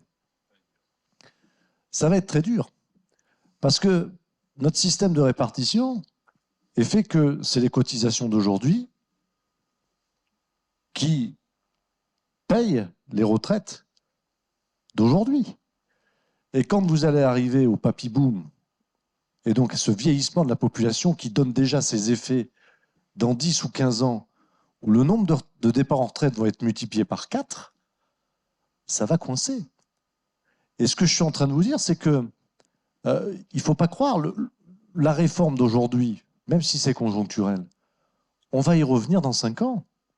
Et il faut dire la vérité aux Français. On n'a que l'équilibre à horizon 2030 pour l'heure. Donc, c'est là où, là aussi, il doit y avoir un changement de paradigme. Moi, j'avais écrit une tribune. Alors là, Guy va... Je pense qu'il faut changer de paradigme, et clairement sur le système de retraite, mais aussi sur la façon... Je ne suis pas pro-politique nataliste ou politique familiale. Moi, je pense que l'investissement sur le fait d'avoir une politique familiale très, très attractive ferait qu'on remonterait à des taux de natalité de 2,1, de 2, de 3, de 3, comme on a connu en 1950. C'est pas possible.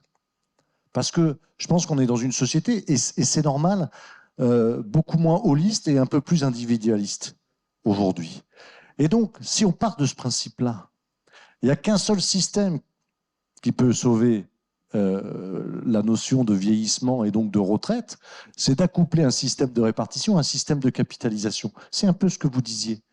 C'est-à-dire qu'il va falloir trouver une capitalisation où l'État pourrait garantir le capital investi. Je ne parle pas de fonds de pension américains, mais je parle plutôt de fonds souverains. On parle de nucléaire où il faut investir massivement dans le nucléaire. Mais pourquoi pas utiliser ces fonds pour aller investir dans le nucléaire, donc à des investissements publics. Et donc là, on arriverait dans un cercle vertueux. Et donc, ce que je veux dire par là, vieillissement, et je conclus, vieillissement de la population, c'est aussi, parce que là, on prend que la branche assurance vieillesse, mais l'assurance maladie, oui, c'est vrai qu'on vit de plus en plus en bonne santé, mais quand même, on a des dépenses de santé qui vont être exponentielles. Vous parliez de la branche, fameuse branche, 5e branche de la dépendance, du maintien à domicile. On parle des EHPAD, il y a eu des scandales à ce niveau. Mais tous ces enjeux-là sont avant tout des enjeux de société de demain. Et tout est lié à la démographie, ou en tout cas à ces deux phénomènes qui sont contradictoires. Un taux de natalité en berne, couplé à un vieillissement de la population. Merci, monsieur le sénateur. Nous allons passer à la question suivante. La Chine a mis en place une politique de l'enfant unique pendant plus de 30 ans. Est-ce que c'était une solution pertinente au vu de l'évolution démographique globale? Je laisse la parole à monsieur Benaroche. Alors, en fait, juste un mot sur ce qu'il vient de dire. En fait, aujourd'hui, tous les chiffres qui sont donnés par les démographes aboutissent quand même à certaines conclusions. Je pense qu'il ne faut pas les oublier parce que sinon, on part d'une analyse qui est un peu biaisée. La population mondiale continuera de s'accroître encore pendant plusieurs décennies. Je répète, la population mondiale continuera de s'accroître encore pendant plusieurs décennies. Pourquoi? Parce que les tendances démographiques générales dont on a parlé, en fait, vous le savez, elles marquent de grandes disparités d'un pays à l'autre. Il faut que vous sachiez qu'aujourd'hui, la quasi-totalité des pays les moins développés verront leur population doubler entre 2022 et 2050. Je répète, la plupart des pays les moins développés verront leur population doubler entre 2022 et 2050. Je ne sais pas qui a dit tout à l'heure que la population du Nigeria atteindrait plus que la population, je crois, des États-Unis. Certains pays du monde vont dépasser l'Inde et ce ne sont pas les pays les plus développés. Donc, je veux dire par là, il faut remettre le problème démographique à sa juste place. Aujourd'hui, on discute pour savoir si on peut continuer une croissance aussi, croissance démographique, et si on peut l'accepter ou qu'est-ce qu'il faut mettre en place, par exemple, si la solution chinoise était la bonne, pour essayer de diminuer cet accroissement démographique. Mais ce qu'on sait aujourd'hui, c'est que dans les 50 prochaines années, il ne va pas diminuer. C'est-à-dire la population va continuer de croître. Pourquoi aussi? Pour une raison très simple. C'est que le nombre de personnes en âge de procréer, et en particulier donc le nombre de femmes en âge de procréer, croît énormément. C'est-à-dire que même si on a une décroissance de la croissance, par contre, le nombre de femmes aptes à avoir des enfants continue, lui, à croître. Et finalement, c'est lui qui est générateur aussi beaucoup d'accroissement de la croissance. Bon, ça paraît un peu compliqué, mais je ne suis pas démographe, mais ces chiffres, c'est des éléments importants. Alors, est-ce que la solution de la Chine était la bonne solution? On n'est jamais partisan de solutions qu'on pourrait assimiler à de l'eugénisme, c'est-à-dire on va pas décréter, on ne peut pas décréter, si on a des valeurs humanistes, on ne peut pas décréter que c'est telle ou telle personne qui doit avoir plus ou moins d'enfants. C'est le cas, c'est le cas en fait, c'est la résultante d'un certain nombre de politiques, c'est la résultante d'un certain nombre de critères de développement humain, de développement économique. C'est ça qui permet aujourd'hui de réguler une natalité. Ce n'est pas le fait de décréter unilatéralement que telle ou telle catégorie de personnes ou que tel ou tel pays ou que telle ou telle, je ne sais pas, communauté devra avoir plus ou moins d'enfants. C'est absolument pas comme ça que ça se passe. On le voit très bien d'ailleurs avec les gens qui viennent de pays extérieurs et qui immigrent en France, et on voit très bien qu'eux aussi ont leur taux de natalité qui change énormément à partir du moment où ils sont dans un autre modèle de société, dans un autre type de société. Donc je ne suis pas partisan de politique de ce type. Alors, pour répondre à votre question sur la Chine, aujourd'hui, il faut bien comprendre que la Chine se mord les doigts, c'est-à-dire se regrette la politique de l'enfant unique, qui fut l'une des pires bêtises de ce régime. Aujourd'hui, quand vous voyez comment les Chinois ont complètement défiguré leur pyramide démographique, le slogan qui est à la mode chez eux, c'est « on a peur d'être vieux avant d'être riche ». Et en effet, c'est le risque qu'ils ont pris, c'est-à-dire que c'est non seulement liberticide, non seulement anti-humaniste, comme vient de le rappeler le sénateur, mais c'était complètement contre-productif parce qu'ils vont avoir en effet un déséquilibre démographique qui est quand même assez colossal pour un pays émergent. La plupart des équilibres démographiques qu'on a évoqués concernant les pays riches et développés, là c'est un pays émergent qui va devoir faire face à une déformation totale de sa pyramide des âges. Et d'ailleurs, ils en reviennent. Et aujourd'hui, la politique, le discours officiel chinois invite les Chinois à faire plus d'enfants. Donc il y a un revirement total de la doctrine officielle de la Chine, sauf que on a vu tout à l'heure que la natalité, ça ne se décrète pas. C'est-à-dire que c'est un phénomène qui est complexe, qui répond à des tas de motivations intimes. Il y a des motivations certes parfois économiques, mais pas que, idéologiques, affectives, psychologiques. Dans nos sociétés individualistes et on va dire presque hédoniste, le fait d'avoir plusieurs enfants est moins bien perçu parce que ça demande en effet un peu plus d'abnégation. Donc tout ça est très compliqué à gérer. Qu'est-ce que cela implique sur le financement des systèmes sociaux? Moi, je suis d'accord en effet avec ce qu'a dit mon voisin sur la question des retraites. Je pense que dans ces conditions, le système de retraite par répartition est insoutenable et que ce serait une trahison à l'égard des générations futures de le maintenir en l'état.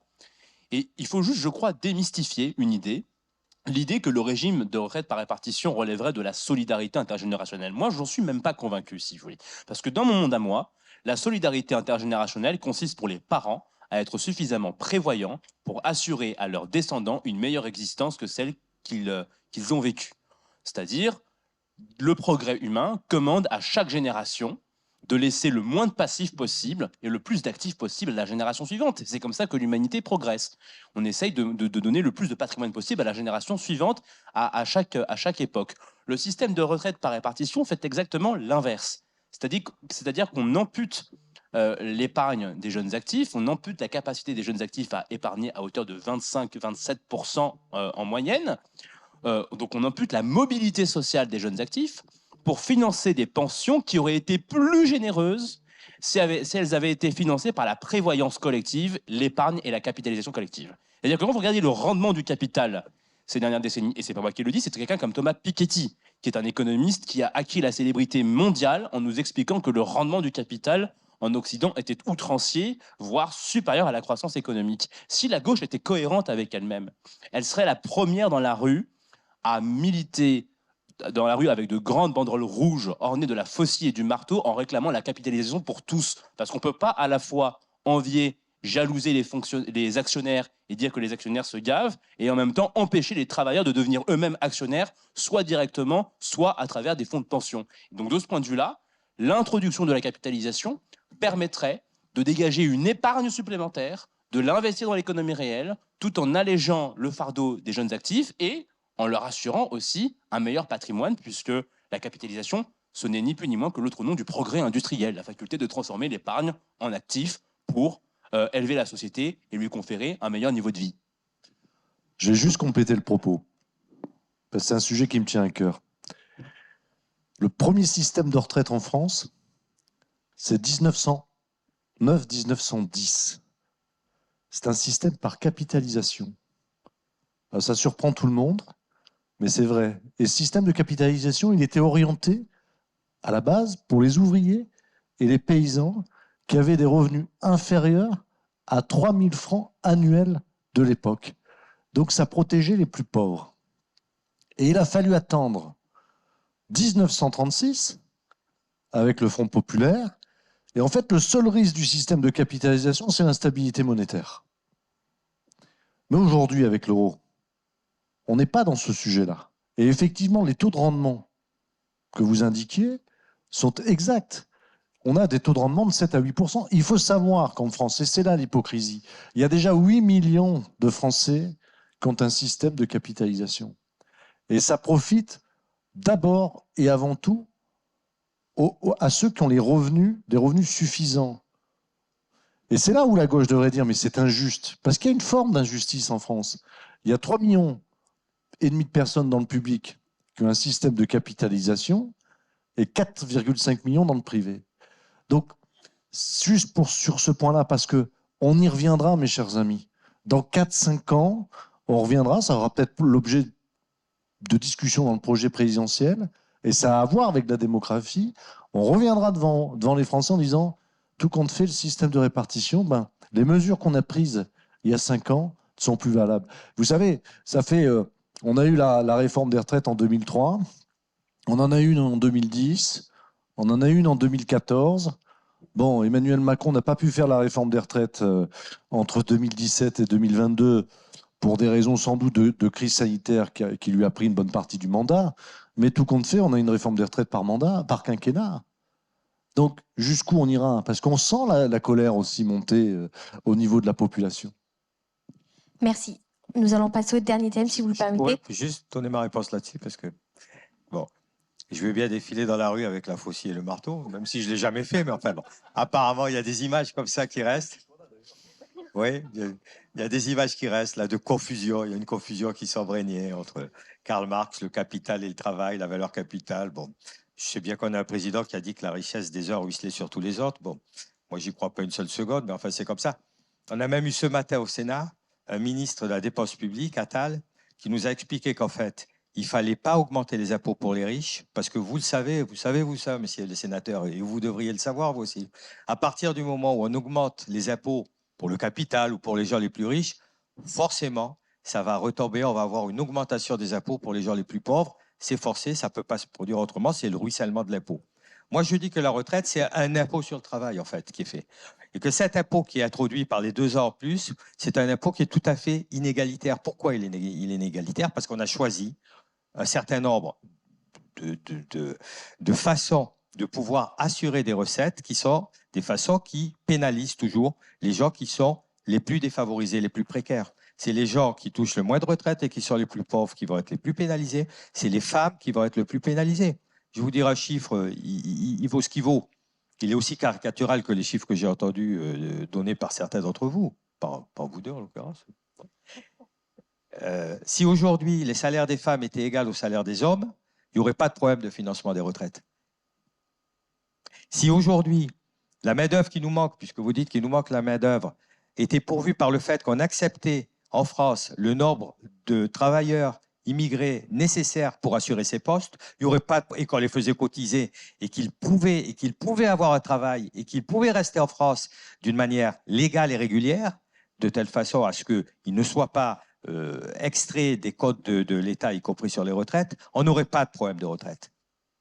Si on taxait les machines, si à chaque fois qu'une machine remplaçait un homme, on la taxait au minimum de ce qu'on taxe l'être humain, il n'y aurait pas de problème de retraite. Le fameux Piketty, lui aussi d'ailleurs, il a parlé de cette taxe qui a été reprise par Benoît Hamon, où il a dit qu'il fallait taxer les machines et qu'on pouvait les taxer, en expliquant pourquoi et comment, et pourquoi ça n'enlèverait pas de la rentabilité des entreprises. Donc il faut quand même, et moi je ne suis pas partisan de citer des chiffres, parce qu'aux chiffres on peut leur faire dire ce qu'on veut. Je suis économiste de formation, j'ai fait 6 ans d'études à la fac de Sciences Éco à Aix il y a très longtemps parce que je suis vieux.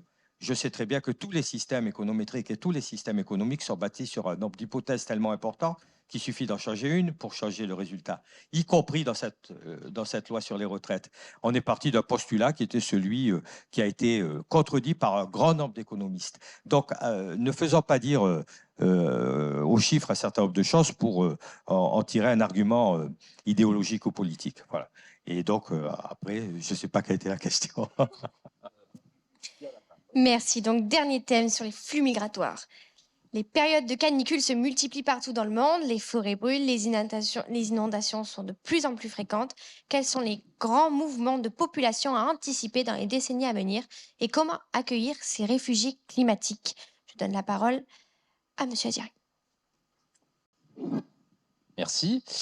Alors, on sait aujourd'hui en effet que le changement climatique va probablement, et certainement, pardon, toute chose égale par ailleurs, déstabiliser les systèmes agricoles de nombreux pays du Sud.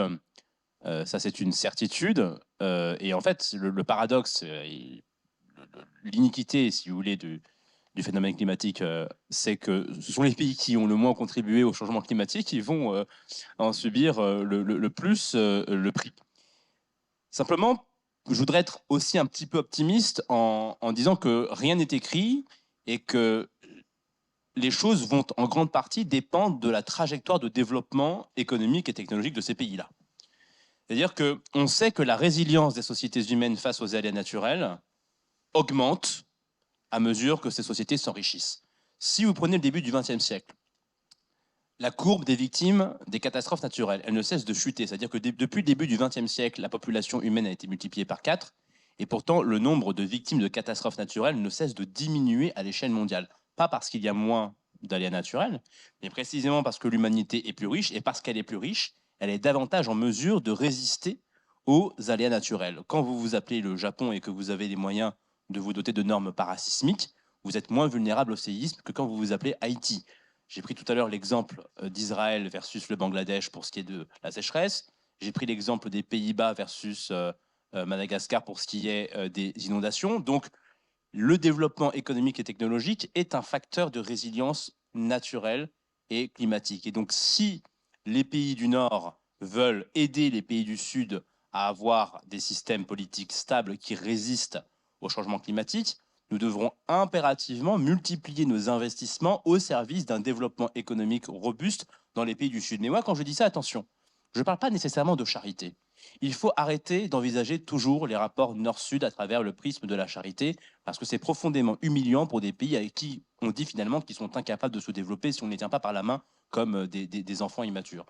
Je pense qu'il faut remplacer le vocabulaire de la charité par celui du commerce, par celui des investissements directs étrangers, par celui du marché international des capitaux. Autant de mécanismes que les pays riches ont utilisés eux-mêmes pour leur décollage industriel. Vous savez, quand la France commence son décollage industriel au XIXe siècle, elle ne le fait pas toute seule dans un contexte d'autarcie. Elle a elle aussi recours à des capitaux étrangers, notamment des capitaux britanniques, belges, suisses, qui ont été massivement investis dans ses premières infrastructures, comme les chemins de fer, par exemple. Ce qui ne veut pas dire que les Anglais sont arrivés la main sur le cœur, absolument pas. Ils ont investi dans des infrastructures qui étaient socialement utiles, donc rentables. Ils en ont tiré des dividendes, on en a tiré des infrastructures. Ce fut un partenariat mutuellement profitable, et donc on a tout intérêt à multiplier ce genre de partenariat aujourd'hui avec les pays du Sud au service d'un développement économique et d'une résilience climatique accrue. Ce qui pose donc la question de l'attractivité aussi des pays du Sud qui n'est pas suffisamment posée. Pourquoi aujourd'hui l'Afrique peine à attirer des investisseurs étrangers, en tout cas à hauteur de ses besoins, alors même qu'il y a un grand marché? C'est parce que vous avez aussi des problèmes politiques qu'il faut adresser et qui sont sans cesse mis sous le tapis.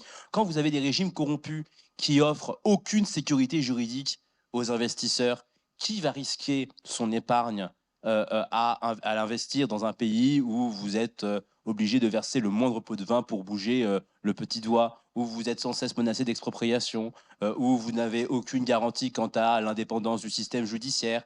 Donc vous avez tout un tas de problèmes politiques qui se posent et qu'il faut poser pour encourager les pays du Sud à mettre en œuvre les réformes nécessaires qui permettront d'attirer les investissements, qui leur permettront d'être demain beaucoup plus riches et donc beaucoup plus résilients face au changement climatique. Mais ça ne peut pas être uniquement le fait des Occidentaux, sauf à penser qu'il faut recoloniser l'Afrique. Enfin, je ne suis pas sûr que ce soit dans l'air du temps. Donc il faut aussi adresser ce message aux pays du Sud de dire nous, on veut bien vous aider, on veut bien investir davantage. Et après tout, on y a intérêt. Les intérêts égoïstes des pays du Nord commandent que ces pays investissent davantage dans les pays du Sud. Mais ça nécessite aussi des systèmes politiques beaucoup plus stables et beaucoup plus libéraux que ceux qui sont aujourd'hui malheureusement en vigueur. Messieurs les sénateurs. C'est rigolo parce qu'au fur et à mesure que j'entends les développements sur tout ce que vous développez, je me demande si on est. Tout à l'heure, j'ai dit que vous étiez au XXe siècle, donc le siècle passé. Des fois, j'ai l'impression même qu'on est au XIXe, en fait. Je me demande si vous ne pensez pas que tout va se réguler avec la fameuse main invisible d'Adam Smith, en fait. Non, moi, j'y crois pas vraiment, en fait, dans la réalité, à la main invisible du marché qui va tout réguler. J'y crois à aucun niveau. Même dans nos relations avec les pays émergents ou les pays d'Afrique, ou appelez-les comme vous voulez, à mon époque, on appelait ça les pays du tiers-monde ou en voie de développement. En fait, s'ils sont dans cette situation politique, je me permets de vous rappeler qu'on y est pour quelque chose. Je me permets de vous rappeler que ces pays-là, ils ont été pillés, c'est le terme exact, par ce qu'on a appelé les pays capitalistes riches. Ils ont été pillés de leurs ressources. Ils ont été pillés de leurs ressources humaines, quand on en a besoin ici. Ils ont été payés de leurs ressources naturelles quand on a prélevé quand on en avait besoin et qu'on a utilisé tout ce qu'ils avaient en matière de sources d'énergie. On continue d'ailleurs quand on peut de les piller, puisque je rappelle qu'en Guyane, actuellement, on pille les richesses guyanaises avec les orpailleurs, etc. On pille les populations et les peuples autochtones encore à notre époque. On continue le pillage. Donc aujourd'hui, c'est bien gentil de leur dire, écoutez les amis, nous on veut bien... faire des investissements parce que nous sommes des pays capitalistes riches et que vous, finalement, d'abord, essayez de sortir de vos problèmes politiques. Mais les problèmes politiques, c'est d'où? France-Afrique, ça vous dit quelque chose? On est soi-disant sorti de France-Afrique. Mais les politiques dans ces pays-là ont souvent été faits par les pays qui les ont pillés au niveau de leurs ressources humaines et de leurs ressources naturelles. Donc, il ne faut pas oublier ça, maintenant, pour sortir de cette situation. Alors oui, on va avoir des flux migratoires immenses. Oui, ça a commencé. Oui, il faut s'attendre. Alors, on est sorti de la loi retraite, on rentre dans la loi asile et migration. Oui, il faut s'attendre à des flux migratoires et à des arrivées dans nos pays de plus en plus importantes de gens qui ne viendront pas là pour se faire plaisir ou parce qu'il y aura un appel d'air, parce que soi-disant, on leur offrirait des conditions qui seraient inimaginables chez eux, mais tout simplement parce qu'ils ne vont plus pouvoir continuer à subsister et à faire vivre leur famille chez eux. Il va y en avoir de plus en plus, c'est pour des raisons climatiques, pour des raisons économiques et pour des raisons politiques. Et c'est à cela qu'il faut s'attendre. Et c'est dans ce sens-là qu'il faut essayer aujourd'hui de gérer nos flux migratoires et de savoir quelles sont les politiques que nous voulons mener.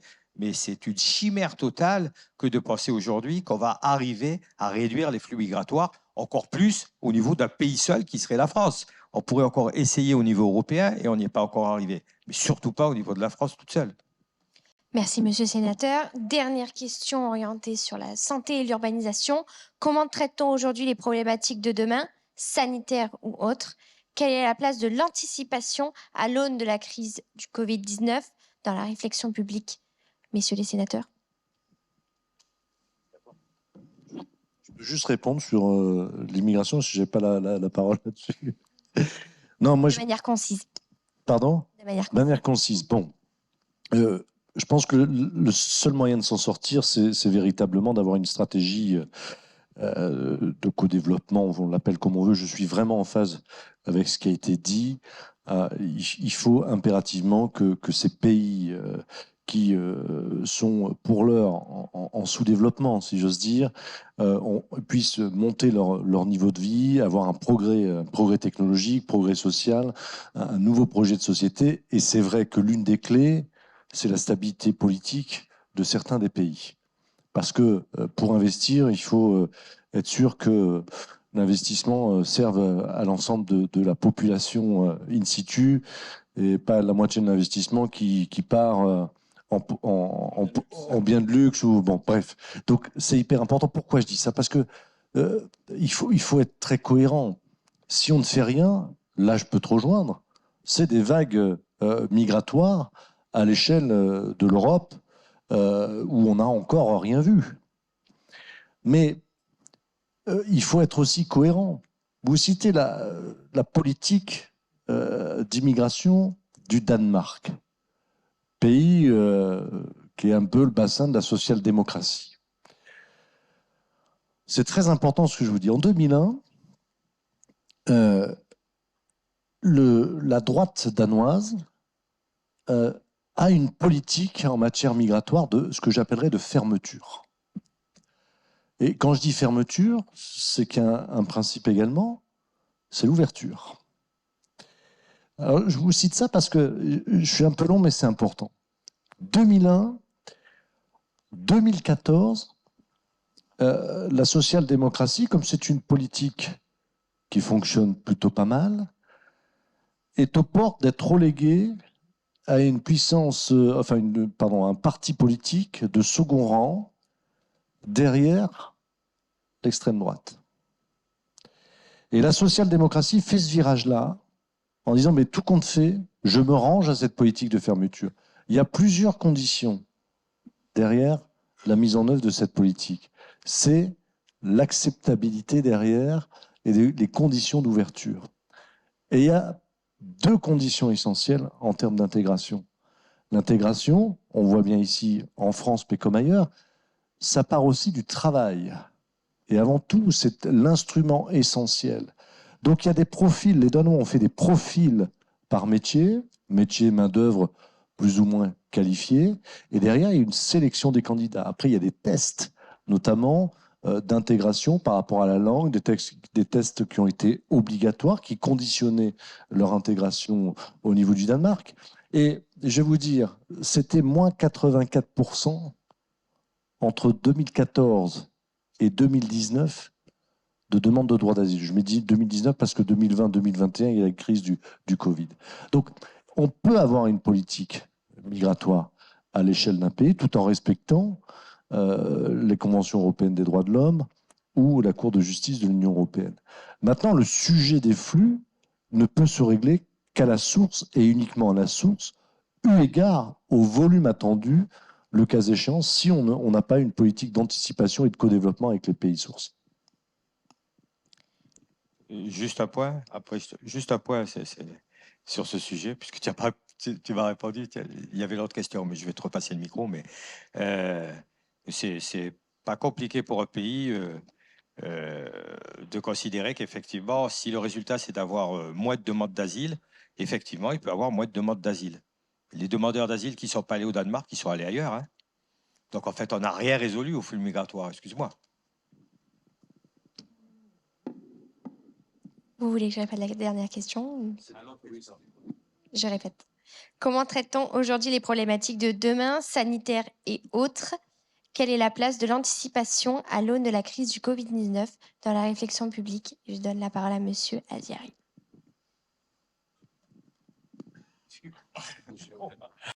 Merci. Les problèmes d'anticipation qui se posent, c'est nos sociétés sont-elles encore capables d'investir massivement dans la recherche et le développement pour prévenir les prochaines pandémies qui seraient susceptibles d'émerger? Puisque les spécialistes nous disent aujourd'hui que ce n'est pas la dernière pandémie auquel l'humanité sera probablement confrontée. Donc, ce qui pose la capacité de nos pays à se doter d'une industrie pharmaceutique performante, d'instituts de recherche performants. Et de ce point de vue-là, l'Europe doit se poser quelques questions aujourd'hui. Pourquoi la grande majorité des vaccins à ARN messager ont quasiment tous été développés par des boîtes américaines? Pourquoi l'Europe est restée à la traîne de ces innovations-là? Ça montre tout simplement que nous n'investissons pas assez dans la recherche et le développement. Mais on a parlé tout à l'heure d'énergie, mais ça vaut aussi pour tous les secteurs. Et pourquoi on n'investit pas assez dans la recherche et dans le développement? Parce que nous n'avons pas en Europe suffisamment d'épargne longue, d'épargne longuement investie. C'est-à-dire que notre épargne, elle est aujourd'hui captée pour des intérêts court-termistes. Elle renfloue les États qui s'endettent sur les marchés financiers, mais nous n'avons pas suffisamment d'institutions financières avec les reins solides pour investir sur le temps long. Et quelque part, ça rejoint la problématique tout à l'heure qu'on a évoquée sur les retraites et les fonds de pension. Il y a quelque part une convergence des luttes là-dessus. Parce que vous savez qu'aux États-Unis, les fonds de pension sont à l'origine de la plupart des grosses multinationales aujourd'hui. Je vous renvoie aux travaux d'un économiste comme Philippe Aghion, qui vous montre que dans le monde anglo-saxon, les fonds de pension ont un rôle clé dans la recherche et l'innovation. Et donc, dans la capacité de drainer l'épargne sur un temps long, sur 30, 40, 50 ans, afin de permettre aux pays qui sont dotés de ces institutions-là de rester leaders dans la recherche et dans le développement, et donc de décupler la capacité de ces pays à s'adapter aux nouveaux enjeux, à la fois environnementaux, économiques et sanitaires. Donc, tout ça, finalement, est lié. Messieurs les sénateurs. Vas-y, Guy. Là encore, je pense qu'il faut se méfier des idées reçues et des globalisations outrancières. Tous les organismes mondiaux scientifiques, de santé, l'OMS et autres, nous disent aujourd'hui que les principales causes de décès partout dans le monde d'ici 2030 seront les maladies non transmissibles. Alors ça veut dire quoi? Ça veut dire que d'ici 2030, ce qui tuera le plus de monde, ce n'est pas les virus ou les bactéries, mais ce sera les maladies cardiovasculaires, le cancer, le diabète. Ce sera ça la principale cause de mortalité et de mort dans les années 2030. Tous les organismes de santé aujourd'hui le disent. Alors, je veux bien qu'on focalise sur un certain nombre, et à juste titre d'ailleurs, sur le développement de la recherche pour lutter contre un certain nombre de virus qu'on ne connaît pas ou qui pourraient être dégagés, dit-on, par les changements climatiques dans les années à venir. Mais au-delà de cela, il ne faut pas oublier que la recherche doit porter essentiellement aussi, et du coup, ce n'est pas que la recherche, mais c'est aussi la prévention. C'est-à-dire que là, ces maladies non transmissibles, on sait que l'impact des politiques de prévention et des politiques d'évitement sont aussi importantes que l'impact de la recherche. Il faut faire la recherche sur de nouveaux moyens de traitement, mais il faut en même temps faire en sorte de diminuer le nombre de maladies cardiovasculaires, de diabète, etc. On a un exemple très simple ici dans la région. Il y a une étude épidémiologique qui a été menée il y a 3-4 ans autour de l'étang de berre. Autour de l'étang de berre, lié à la production industrielle de l'étang de berre, je ne la remets pas en cause, elle existait, on s'aperçoit que tous les taux de ces morts, tous les décès, tous les taux de décès liés à ces maladies sont beaucoup plus importants que dans d'autres territoires.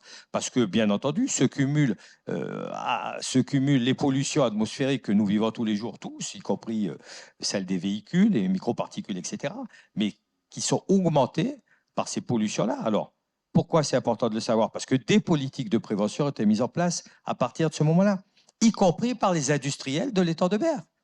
Je veux dire, ce n'est pas une attaque vis-à-vis de la production industrielle de l'étang de berre. C'est juste pour montrer que quand on en prend conscience et quand on fait les études suffisantes, on peut avoir des outils de prévention, y compris dans le fait de diminuer à la source ces causes de maladies cardiovasculaires, de diabète ou d'autres maladies du même type. Ça a été le cas, et ça va fonctionner, je l'espère, autour de l'étang de berre.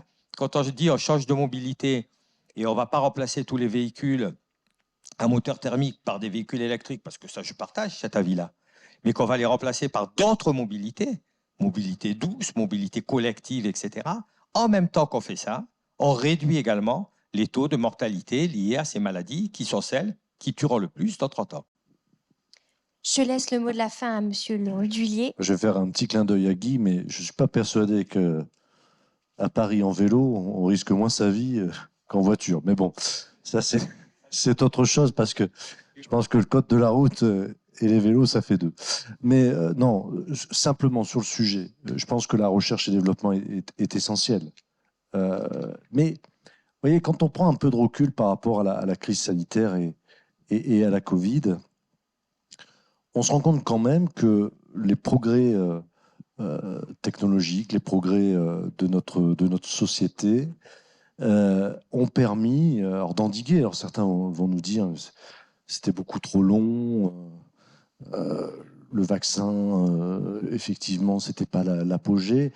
Mais quand même, imaginez la Covid-19 en 1400 ou en 1500 de notre ère, je ne suis pas convaincu qu'il n'y aurait pas eu une disparition partielle, voire même totale de l'espèce humaine. Donc, ça veut dire que les progrès dans le domaine du médical, R&D, sont essentiels, et il faut avoir aussi confiance en l'humanité. C'est là où je vous rejoins sur le fait de l'émulation par rapport à l'intelligence collective. Plus on est nombreux, plus on a cette capacité d'innovation, qu'elle soit technologique, qu'elle soit intellectuelle.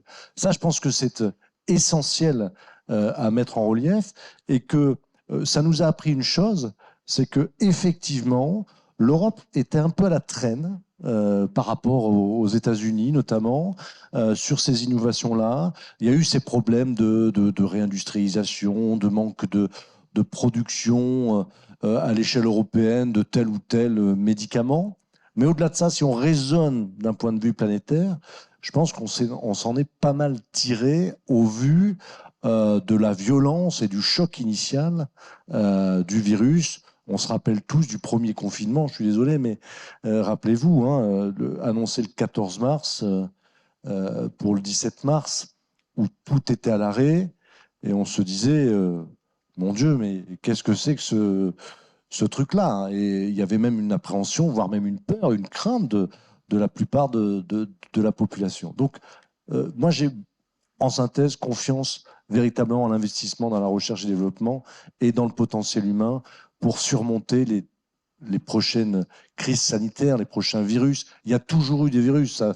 Je veux dire, ça va avec l'humanité, et je pense qu'on arrivera à les corriger de plus en plus, avec beaucoup plus de réactivité qu'il y a 200 ans ou 500 ans, quoi.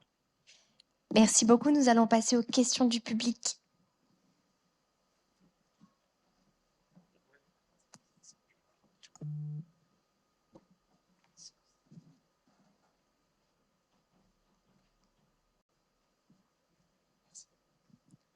Bonjour, et tout d'abord merci pour la présentation, c'était hyper intéressant de vous entendre parler, de vous entendre débattre. Pour moi, c'est une première de voir des sénateurs et des gens parler comme ça devant moi. Et j'ai une question. Est-ce que au début, quand on posait la question des ressources et tout, on était dans la lancée que, comme dans le rapport Meadows de Limit the Growth, où on pensait que les ressources naturelles à un moment allaient être finies vu l'expansion démographique des gens, et que cette expansion démographique allait limiter ces ressources, ce qui fait qu'il y aura un problème de répartition de ces ressources-là. Est-ce que vous ne pensez pas que, vu le contexte, il y a le World Economic Forum qui vient de finir, que le World Economic Forum, dû au livre de Great Reset et la 4e révolution industrielle de Schwab, ne programme pas de modeler la masse à des habitudes de consommation de sorte à pouvoir régler cette limite de la croissance? Et merci.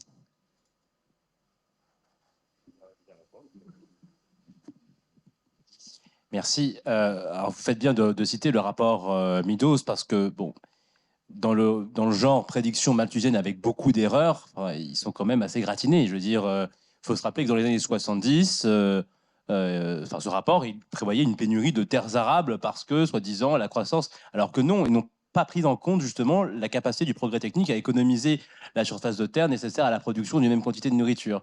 Pareil pour les prévisions malthusiennes de Paul Ehrlich à l'époque, qui ont fait beaucoup de bruit, le Population Bomb, qui prévoyait des famines dans les années 2000, qui n'ont jamais eu lieu. Donc le fait est qu'aujourd'hui, on n'est pas vraiment face à un problème de disponibilité des ressources, puisque, je le disais tout à l'heure, on n'a jamais été aussi nombreux et aussi prospères. Et c'est presque l'inverse en réalité, parce que le problème climatique, il vient de quoi? Il vient du fait qu'il y a quelque part trop d'énergie fossile qu'on consomme, et que pourquoi on a du mal à se détacher de ces énergies fossiles, c'est parce qu'elles sont très accessibles, c'est que leur prix est finalement très faible.